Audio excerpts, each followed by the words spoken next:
ધંધુકામાં શ્રાવણ માસે ભક્તિભાવથી શ્રીમદ ભાગવત કથાનું ભવ્ય આયોજન. પરમ પૂજ્ય ધર્મ ધુરંધર 1008 આચાર્ય શ્રી અજેન્દ્ર પ્રસાદ મહારાજ તથા શ્રી ભક્તોના ગુરુપદે બિરાજમાન એવા પરમ પૂજ્ય અખંડ સૌભાગ્ય ગાદીવાળા માતૃશ્રીના આશીર્વાદ અને અજ્ઞાનીથી ધંધુકા ગામમાં શ્રાવણ માસ નિમિત્તે શ્રીમદ ભાગવત કથાનું ભવ્ય આયોજન કરવામાં આવ્યું છે. આ સુપ્રસંગે અમદાવાદ જિલ્લાના ધંધુકા શહેરના ભાવિ ભક્તો, સત્સંગી ભાઈઓ અને બહેનો મોટી સંખ્યામાં ઉપસ્થિત રહી કથાનો લાભ લઈ ભક્તિમાં લીન થશે. કથાના વક્તા શ્રી શાસ્ત્રી ભાવેશભાઈ મહેતા શ્રદ્ધા અને ભાવનાથી ભરપૂર રસમય કથા કરાવતા હર્ષભેર અભિવ્યક્તિ કરનારા વક્તા.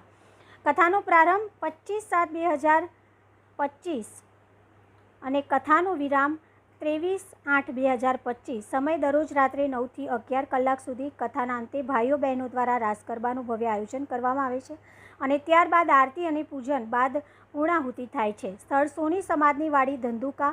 આ ભવ્ય અનોખા આયોજનમાં આપની ઉપસ્થિતિ રહેવું એ આપનો સત્કાર છે. સૌને હાર્દિક આમંત્રણ. Reporter CK Barad. જય શ્રી કૃષ્ણ, જય સ્વામિનારાયણ.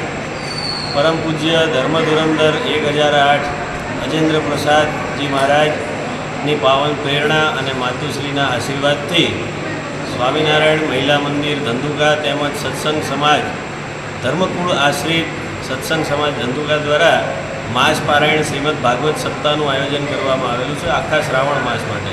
તો ધંધુકાની ધર્મપ્રેમી જનતાને સત્સંગનો લાભ મળે એ હેતુથી સુંદર મજાનું આયોજન કરેલું છે.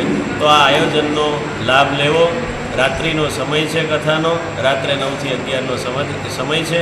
તો બધાએ લાભ લેવા વિનંતી. જય શ્રી કૃષ્ણ, જય સ્વામિનારાયણ.